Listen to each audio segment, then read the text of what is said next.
பாகிஸ்தானை சோதனை கூடம் எலியாக்கிய இந்தியா. பிரம்மோஸ் ஏவுகணை எப்படி பாகிஸ்தானை மண்டியிட வச்சது தெரியுமா?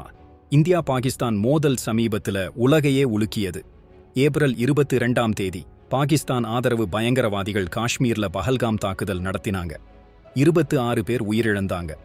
இதுக்கு பதிலடியா இந்தியா ஆபரேஷன் சிந்தூர் தொடங்கி பிரம்மோஸ் ஏவுகணைகளை ஏவி பாகிஸ்தானோட 11 விமானப்படை தளங்களை தவிடுபொடியாக்கியது. சீனாவோட வான் பாதுகாப்பு அமைப்பு ஒரு பயனும் இல்லாம நின்னு பார்த்துக்கிட்டு இருந்துச்சு.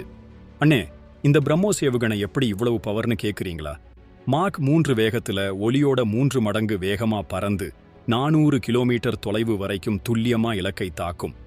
இந்தியா இதை முதல் முறையா போர் சமயத்துல பயன்படுத்தி பாகிஸ்தானோட ரேடார்களையும் வான் பாதுகாப்பையும் ஊதி பறக்க வச்சிடுச்சு. நம்ம ஊர் விஞ்ஞானிகளோட கெத்து உலகுக்கே தெரிஞ்சு போச்சு. இந்த ஆபரேஷன் சிந்தூர் இந்தியாவோட பலத்தை உலகுக்கு காட்டியிருக்கு. இனி எந்த எதிரியும் நம்மள தொட முடியாது. ஆனா ஒரு கேள்வி, இந்த மாதிரி டெக்னாலஜி இருக்கும்போது இனி போர் எப்படி மாறப்போகுது? உங்க கருத்து என்ன?